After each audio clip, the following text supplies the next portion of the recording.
CM Dhami की अध्यक्षता में पिटकुल की समीक्षा बैठक, परियोजनाओं की प्रगति पर विस्तृत मंथन, विद्युत व्यवस्था को सुदृढ़ बनाने पर मुख्यमंत्री का सख्त रुख।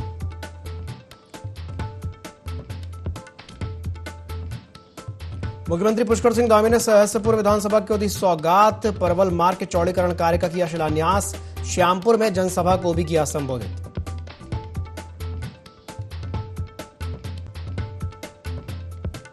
कोटद्वार के पक्ष में आया लालढांग चिल्लर खाल रोड को लेकर के उच्चतम न्यायालय का महत्वपूर्ण आदेश, मार्ग निर्माण को कोर्ट से स्वीकृति मिलने पर उत्तराखंड विधानसभा अध्यक्ष और कोटद्वार विधायक रितु खंडूड़ी ने जताई खुशी, निर्णय कोटद्वार और आसपास के समूचे क्षेत्र के विकास की दिशा में एक ऐतिहासिक उपलब्धि।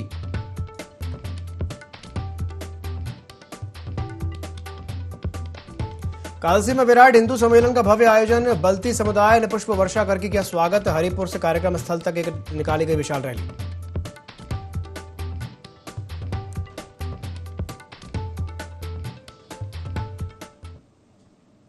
नमस्कार, ND24 में आप सभी का स्वागत है। मैं हूं आपके साथ दिव्यांशु जोशी। तो पहली खबर देहरादून से है, जहां मुख्यमंत्री पुष्कर सिंह धामी ने मिट्टी बेरी परवल मार्ग के चौड़ीकरण कार्य का शिलान्यास किया। इसके अलावा सीएम ने सहसपुर में आयोजित जनसभा में मुख्य अतिथि के रूप में भी शिरकत की, जहां उन्होंने बीजेपी के डबल इंजन वाली सरकार की उपलब्धियां गिनाई और सरकार के द्वारा किए जा रहे विकास कार्यों की भी सराहना की।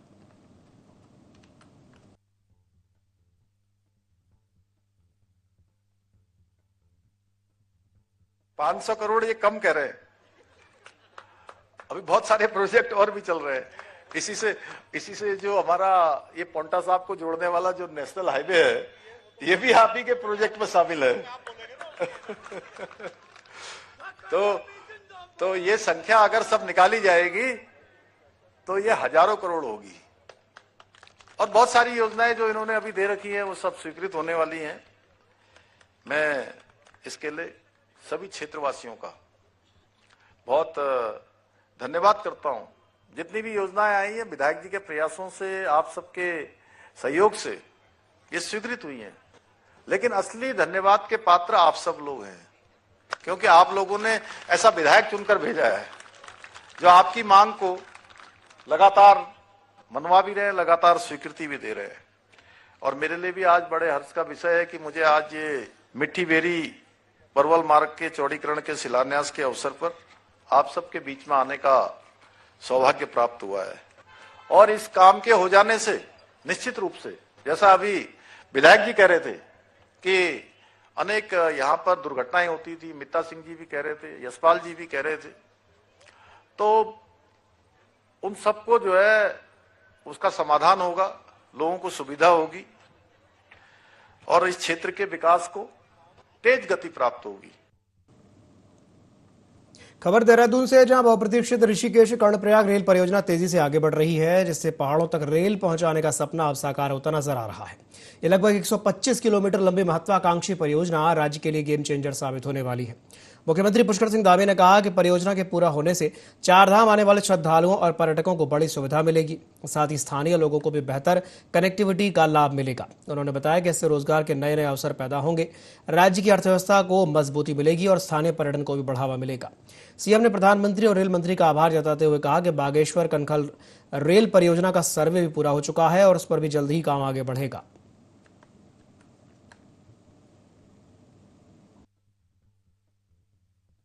कर्णप्रयाग रेल परियोजना बहुत तेजी से आगे बढ़ रही है और ये 125 किलोमीटर पूरे पहाड़ पर रेल को ले जाने वाली परियोजना है। और इससे इस योजना के पूरा होने से जहां उत्तराखंड के हमारे चारों धामों में आने वाले श्रद्धालुओं को, पर्यटकों को बहुत सुविधा होने वाली है, उसके साथ साथ पर्यटकों को भी और साथ में स्थानीय लोगों को भी एक बहुत बड़ी कनेक्टिविटी मिलने वाली है। इससे हमारा रोजगार भी बढ़ेगा, अर्थव्यवस्था भी सुधरेगी और स्थानीय पर्यटन भी लगातार समृद्ध होगा। मैं आदमी प्रधानमंत्री जी का, रेल मंत्री जी का धन्यवाद करता हूँ कि तेजी से ये परियोजना चल रही है और बागेश्वर कनकपुर रेल परियोजना पर भी तेजी से काम चल रहा है। उसका भी सर्वे का काम कंप्लीट हो गया है, जल्दी वो परियोजना भी आगे बढ़ेगी और उसके कारण से पूरे हमारे सीमांत क्षेत्र में और सामरिक महत्व के पूरे राज्य के अंदर रेल सेवा प्रारंभ हो सकेगी, रेल सेवा का लोग लाभ ले पाएंगे। देहरादून के सेंटरियो मॉल हाथी बड़कला में मुख्यमंत्री पुष्कर सिंह धामी ने गौ संरक्षण पर आधारित फिल्म गौदान का अवलोकन किया। उन्होंने फिल्म को भारतीय संस्कृति, ग्राम्य जीवन और गौ संवर्धन की परंपरा से जुड़ा सार्थक और प्रेरणादायी प्रयास बताया। मुख्यमंत्री ने कहा कि गाय ग्रामीण अर्थव्यवस्था, जैविक कृषि, पोषण और पर्यावरण संरक्षण की आधारशिला है। राज्य सरकार ने फिल्म को उत्तराखंड में टैक्स फ्री किया है ताकि अधिक से अधिक लोग इसे देख सकें। उन्होंने फिल्म निर्माता विनोद कुमार चौधरी और टीम को शुभकामनाएं देते हुए राज्य को फिल्म निर्माण का प्रमुख केंद्र बनाने की भी प्रतिबद्धता दोहराई।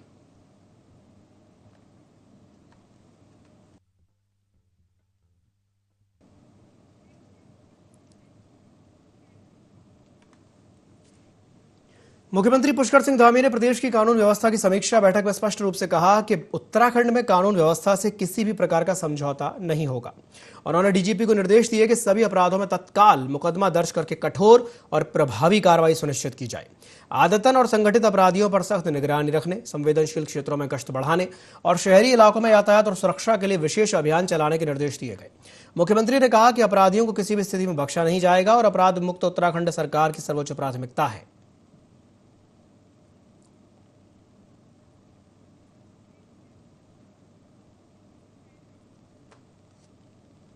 मुख्यमंत्री पुष्कर सिंह धामी की अध्यक्षता में सचिवालय सभागार में power transmission corporation of Uttarakhand limited की समीक्षा बैठक आयोजित की गई। बैठक में पिछले सालों की पूरी हुई महत्वपूर्ण परियोजनाओं, एडीबी और नॉन एडीबी पोषित गतिमान परियोजनाओं, मुख्यमंत्री द्वारा शिलान्यास की गई योजनाओं और आरईसी पीएफसी पोषित परियोजनाओं की विस्तृत समीक्षा की गई। बैठक में साल 2025-26 के लिए प्रस्तावित परियोजनाओं के लिए आवश्यक अतिरिक्त अंश पूंजी, रिसोर्स प्लान और आपदा मद में धनराशि और मानव संसाधन की जरूरत पर गहन चर्चा हुई। मुख्यमंत्री ने विद्युत वितरण लॉस को न्यूनतम करने, बिजली चोरी को रोकने और लापरवाही पर सख्त कार्रवाई के निर्देश दिए।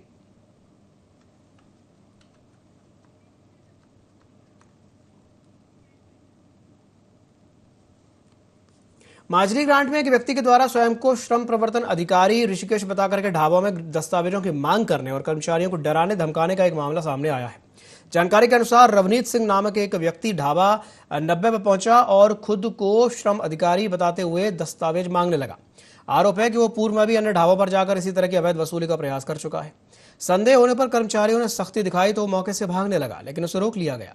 बाद में कुछ स्थानीय जनप्रतिनिधियों और समुदाय के लोगों ने हस्तक्षेप के बाद उसे वहां से सुरक्षित बाहर निकाला गया। ढाबा संचालक ने मामले में पुलिस को लिखित शिकायत देने की बात कही है। सूचना मिलने पर श्रम प्रवर्तन अधिकारी आनंद मौके पर पहुंचे। उन्होंने बताया कि पिछले 2 महीनों में इस तरह की शिकायतें मिल रही थी। मामले की जांच कर संबंधित व्यक्ति के खिलाफ कार्रवाई की जाएगी।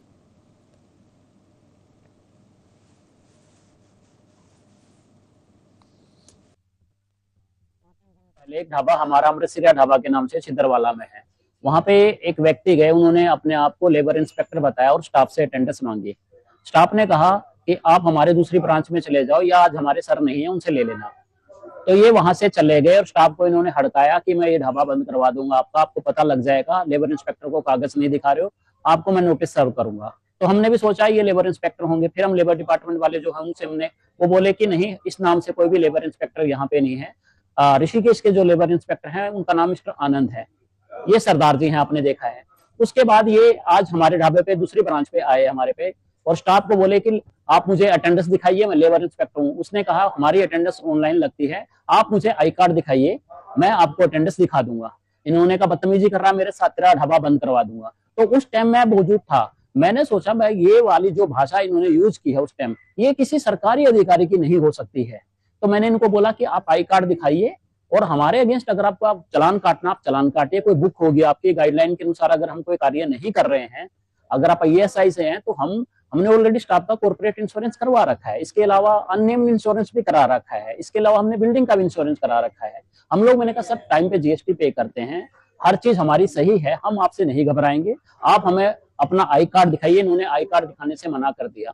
तो हमें उस टाइम इन पे शक हुआ कि ये कोई अधिकारी नहीं है, लोगों को गुमराह कर रहे हैं, इस तरह से ठगी कर रहे हैं, रेस्टोरेंट्स में जा जाके ढाबा मालिकों को बाद में पीड़ित कर रहे हैं, उनसे रिकवरी की कोशिश कर रहे हैं। 2 से ढाई महीने से शिकायत मिल रही थी कि यहाँ पर कोई एक अपने आप को श्रम प्रवर्तन अधिकारी बताकर और व्यापारिक प्रतिष्ठान में दस्तावेज वगैरह जांच कर रहे हैं। तो ऐसी ही सूचना मिली थी कि अभी आज ढाबा 90s और अमृतसरिया ढाबा में भी अपने आप को श्रम प्रवर्तन अधिकारी ऋषिकेश बता के दस्तावेजों की मांग कर रहे थे। तो जो यहाँ जो ढाबा संचालक प्रबंधक हैं श्री विपिन जी का फोन आया था कि उन्होंने बताया कि सर आपका स्थानांतरण हो गया है क्या, कि आप ऋषिकेश में हैं कि नहीं है। तो हमारे द्वारा सूचना दी गई, नहीं मैं ऋषिकेश में हूँ, कि यहाँ कोई दूसरे श्रम प्रवर्तन अधिकारी आए हैं और दस्तावेजों की मांग कर रहे हैं।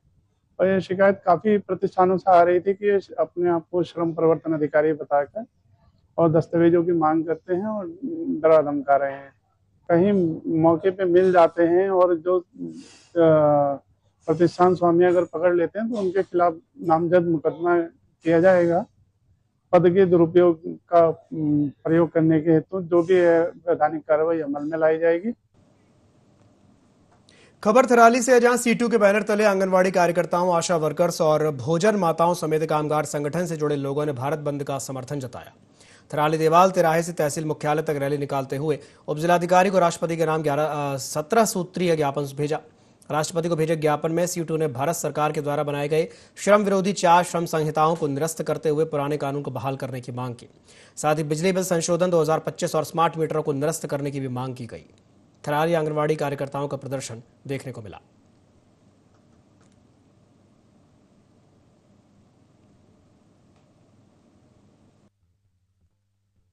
पे हमने अपनी आंगनबाड़ी की कई समस्याएं रखी है। सबसे पहली समस्या तो है कि हमारा वेतन मांग बढ़ोतरी हो, साथ में हमें राज्य कर्मचारी घोषित किया जाए। और आजकल जो ये आंगनबाड़ी में ये बाल पोषाहार दिया जाता है, उसे हमारे लाभार्थी कोई भी लेने को तैयार नहीं है। वो कहते हैं कि 3 महीने में वो पोषाहार दिया जाता है और पोषण तक उसकी डेट खत्म हो जाती है। जब तक सरकार हमारी मांगे पूरी नहीं करी तब तक हम ये एसआर वाला कार्य भी पूरा करके सरकार को नहीं देंगे। केंद्र की मोदी सरकार ने ये तीनों मजदूर विरोधी कानून 21 नवंबर 2025 को लागू कर दिए हैं, जो अप्रैल 2026 से लागू हो जाएंगे। इसी के खिलाफ 10 केंद्रीय ट्रेड यूनियनों ने आज 12 फरवरी को ये अखिल भारतीय हड़ताल का आह्वान किया है, जिसके तहत आज थराली में भी आंगनबाड़ी, ग्राम प्रहरी, आशा, भोजन माता और तमाम कामगार जो छोटे मोटे उद्योग धंधों में काम करने वाले सभी लोग सीटू के बैनर तले यहाँ तहसील मुख्यालय में आए हैं। खबर ज्योतिर्मठ की है, जहां पर ज्योतिर्मठ में कृषि विभाग के द्वारा किसान दिवस के अवसर पर विकास खंड स्तरीय 1 दिवसीय किसान संगोष्ठी एवं कृषक वैज्ञानिक संवाद कार्यक्रम का आयोजन किया गया। कार्यक्रम में क्षेत्र के किसानों ने भाग लिया। कृषि विज्ञान केंद्र ग्वालदम चमोली के पादप रोग विशेषज्ञ और वेटरनरी वैज्ञानिकों ने किसानों को बागवानी, पशुपालन और सब्जी उत्पादन से जुड़ी आधुनिक तकनीकों की जानकारी दी।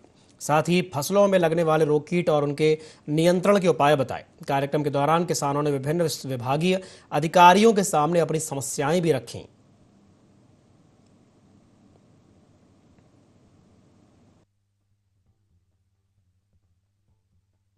जो कार्यक्रम होना है वो बेसिकली हमारा किसान दिवस का कार्यक्रम है और प्रत्येक विकासखंड में एक दिन किसान दिवस मनाया जाएगा। इससे पहले 8 जनवरी को दसोली ब्लॉक में किसान दिवस मनाया गया था। आज जोशीमठ ब्लॉक में हम किसान दिवस में कृषक वैज्ञानिक संवाद के अंतर्गत आज आए हैं। और इस किसान दिवस का जो बेसिक जो मुद्दा है वो ये है कि हमारे कृषक भाइयों को जो समस्याएं आ रही हैं, जो उनकी कोई ऐसी प्रॉब्लम है या उनको कोई अपने पशुपालन में, कृषि में, कृषि के किसी भी अनुभाग में उनको कोई समस्या आ रही है, तो आज इस 1 दिवसीय किसान दिवस में सभी विभागों के उच्च अधिकारी एवं जितने भी कृषि विज्ञान के वैज्ञानिक हैं उनसे सीधे संवाद स्थापित करेंगे और उनकी समस्याओं का समाधान। चंपावत जिले के लोहाघाट उपजिला चिकित्सालय में आशा कार्यकर्ताओं ने 35,000 रुपए मानदेय, राजस्व कर्मचारी घोषित करने और कार्यस्थल पर सम्मान देने की मांग को लेकर के 1 दिवसीय धरना दिया। धरने के कारण अस्पताल में गर्भवती महिलाओं को अल्ट्रासाउंड में दिक्कत हुई। आशा कार्यकर्ता संगठन की जिला अध्यक्षा सरस्वती पुनेठा ने कहा कि सरकार उनके योगदान की अनदेखी कर रही है। उन्होंने चेतावनी दी कि अगर मांगे पूरी नहीं हुई तो वे उग्र आंदोलन और 2027 विधानसभा चुनाव का बहिष्कार करेंगी।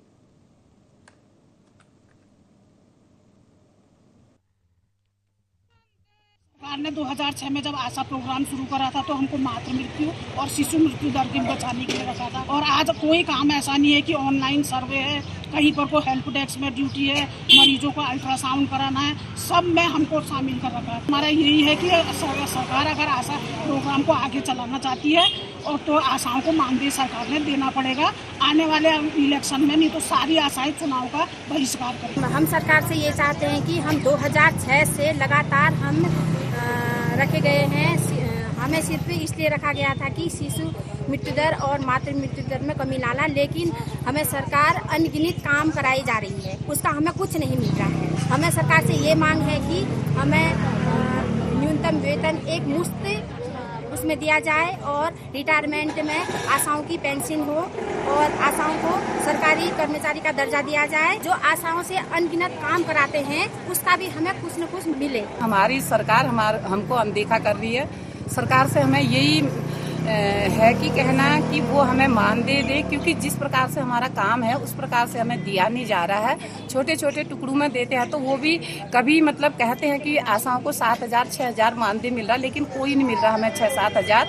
जो भी मिल रहा टुकड़ों में मिल रहा, वो टुकड़ों में भी अगर हमारे वहाँ उतने केस होंगे तब मिलता है। अगर केस किसी दिन कम हो जाता, बाहर केस जाता है, तो जो हमें बाहर केस जाने पर हमारे जो है तो पैसे वैसे ही कट जाते हैं गर्भवती महिलाओं के, उसमें आधा अब कर रखा सरकार ने। जहाँ 400 मिलते थे वहाँ 200 दे रही है। हमारी मानदेय की मांग है कि हमें सरकार 35,000 दे, क्योंकि हमारा काम बहुत है, काम के हिसाब से वो हमें दे और मानदेय में रखे हमें। अगर मांगे नहीं मानी गई तो आगे को हमारा कदम रहेगा कि हम जो है तो अनिश्चितकालीन हड़ताल भी करेंगे और जो है तो धरनों में बैठेंगे, काम पूरा बंद कर। खबर हरिद्वार से, जहां टीबड़ी से सटे जंगल में आग लगने से वन विभाग में हड़कंप मच गया। मौके पर वन विभाग की टीम ने पहुंचकर के आग पर काबू पाया। यूं तो उत्तराखंड में आमतौर पर मार्च से फायर सीजन की शुरुआत हो जाती है, जिसके लिए वन विभाग की ओर से पहले तैयारियां शुरू कर दी जाती हैं। आने वाले दिनों में आग लगने की घटनाओं पर काबू पाने के लिए वन विभाग पूरी तरह से तैयार है। हरिद्वार में जंगल में आग लग गई है, वन विभाग में हड़कंप मच गया है।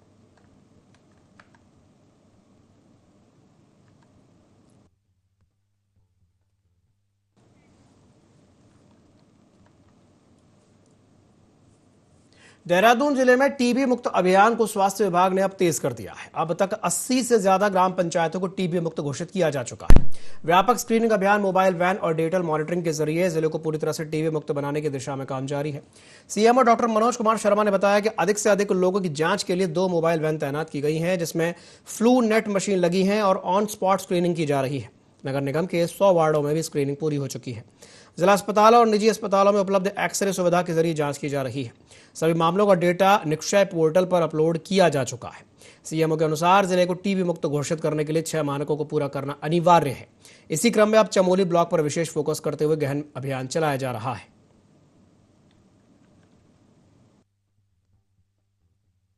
टीबी मुक्त अभियान के तहत सभी ग्राम पंचायतों को टीबी मुक्त करने का प्रयास पहले से ही चल रहा है और लगभग 180 के करीब अभी तक हम अपनी ग्राम पंचायतों को टीबी मुक्त घोषित कर चुके हैं। इसके लिए लगातार प्रयास किया जा रहा है कि हम ज्यादा टीबी की स्क्रीनिंग करें। हमारे पास 2 MMU मोबाइल वैन भी हैं, जिनमें की हमने ट्रूनेट मशीन उसमें लगी हुई है, जिसके माध्यम से हम जगह जगह पे जाकर उसमें स्क्रीनिंग करते हैं। इससे पहले भी हम जो हमारे देहरादून के नगर निगम क्षेत्र 100 वार्ड है, उनमें भी हम टीबी की स्क्रीनिंग कर चुके हैं और लगातार हमारा प्रयास जारी है। जितने भी हमारे जिला चिकित्सालय है, जितने प्राइवेट हॉस्पिटल है जहाँ पे एक्सरे हो रहा है लोगों का, तो एक्सरे के माध्यम से हम टीबी की स्क्रीनिंग कर रहे हैं। और ये जितनी भी स्क्रीनिंग का जो हमारा डाटा है, चाहे हम एक्सरे के माध्यम से कर रहे हैं या ट्रूनेट मशीन के माध्यम से कर रहे हैं, इसको सभी का निक्षय पोर्टल पे हम एंट्री कर रहे हैं। और भी इसके टोटल 6 क्राइटेरिया है, जिस क्राइटेरिया के आधार पर हम कह पाते हैं कि हमने इस जगह को टीबी मुक्त कर। लोहाघाट विकास संघर्ष समिति ने लोहाघाट महाविद्यालय में लॉ कॉलेज निर्माण की मांग को लेकर के 17 फरवरी से गांधी चौक में 3 दिवसीय सांकेतिक धरने का ऐलान किया। समिति अध्यक्ष विपिन गोरखा ने बताया कि वर्ष 2012 में तत्कालीन मुख्यमंत्री विजय बहुगुणा ने लॉ कॉलेज की घोषणा की थी, जो अब तक पूरी नहीं हुई है। उन्होंने कहा कि क्षेत्र के छात्र छात्राओं को कानून की पढ़ाई के लिए अन्य शहरों का रुख करना पड़ रहा है। समिति ने एसडीएम को ज्ञापन देने और मांग पूरी न होने पर उग्र आंदोलन की चेतावनी दी है। हमारा जो जिला है और पिथौरागढ़ जिले में भी लॉ के लिए कोई व्यवस्था नहीं है और माननीय पूर्व मुख्यमंत्री जी इसकी घोषणा यहाँ के कर चुके हैं, लेकिन आज 13 साल बाद भी वो कार्य रूप में परिणत होना तो छोड़िए, धरातल पे ईंट भी नहीं रखी गई है, जो कि बहुत ही दुख का विषय है। और जैसा कि आप जानते हैं कि लोहाघाट विकास संघर्ष समिति जिन मुद्दों को लेकर लगातार संघर्ष करती आई है। सबसे बड़ी बात यह है कि 2012 में विजय बहुगुणा जी ने रामला ग्राउंड से और साथ साथ में कॉलेज में भी लॉ कॉलेज की मांग हमें घोषणा की थी और उन्होंने कहा था कि हम लोहाघाट को लॉ कॉलेज की सौगात देंगे। लेकिन आज 13-14 साल हो गए हैं, लेकिन उस पर कोई भी कार्रवाई नहीं हुई है।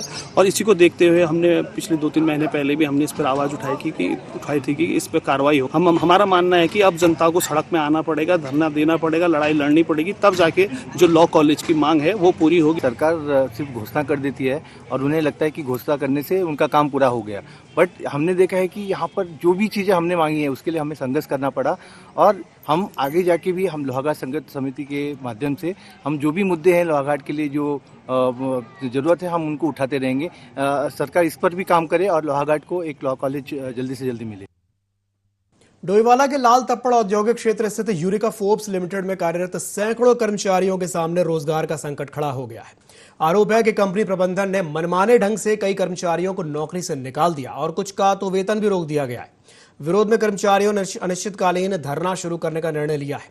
उन्होंने डोईवाला तहसील पहुंचकर मुख्यमंत्री को ज्ञापन भेजते हुए कार्रवाई की मांग की है। कर्मचारियों ने चेतावनी दी है कि मांगे पूरी न होने पर आंदोलन और तेज किया जाएगा।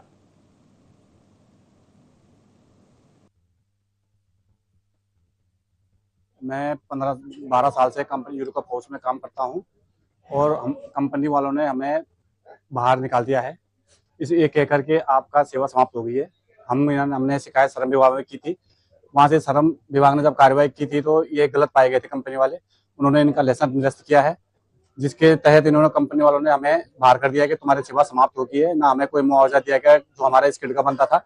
हमें अनस्किल्ड का काम कराया जाता था पहले से 15 साल से, और हमें वेतन दिया जाता है अनस्किल्ड का। पूरा हमारा हिसाब जो हमारा बनता है वो दिया जाए, और अगर ये कंपनी वाले नहीं देते हैं तो हमारा ये धरना प्रदर्शन अनिश्चितकालीन होगा। श्रम विभाग द्वारा कंपनी में कार्यरत 4 जो संविदा कार्ड थे उनके लाइसेंस निरस्त कर दिए गए हैं, जिसमें कि सहायक श्रमिक द्वारा साफ लिखा गया स्पष्ट रूप से कि कंपनी में जो 10-15 साल से कर्मचारी कार्यरत थे उनको स्किल्ड का काम करवाया जा रहा था, जबकि लाइसेंस जो था वो लोडिंग अनलोडिंग के नाम पे लिया गया था।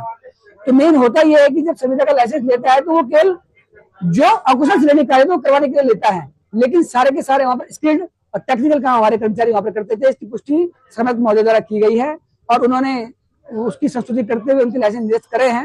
लेकिन श्रमिकों का जगह जगह अपनी शिकायत रख चुके हैं श्रमिक महोदय, क्योंकि कंपनी पर कार्रवाई के लिखने के बाद भी कोई कार्रवाई नहीं हो रही है। हमारे श्रमिकों को उनका अधिकार नहीं मिल पा रहा है। लाल तप्पड़ में कंपनी यूरेका फोर्ब्स जो कंपनी है उनके द्वारा जो हमारे क्षेत्रीय जो श्रमिक हैं उनका शोषण किया जा रहा है, और आज से नहीं ये शोषण काफी लंबे समय से हो रहा था। श्रमिकों को जानकारी ना होने की वजह से श्रमिक वहाँ काम कर रहे थे, और 15 साल से जो श्रमिक वहाँ कार्यरत थे उनको आज भी अकुशलता की जो सैलरी जो ठेकेदार के द्वारा दी जाती थी, कंपनी के द्वारा दी जाती थी, और इनसे कुशल कार्य जो है करवाया जाता था।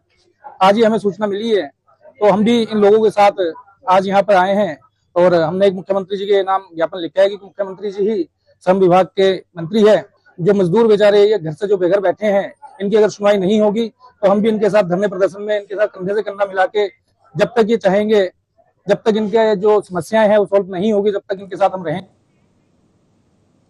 इसी के साथ बुलेटिन में फिलहाल के लिए इतना ही। दीजिए इजाजत। नमस्कार।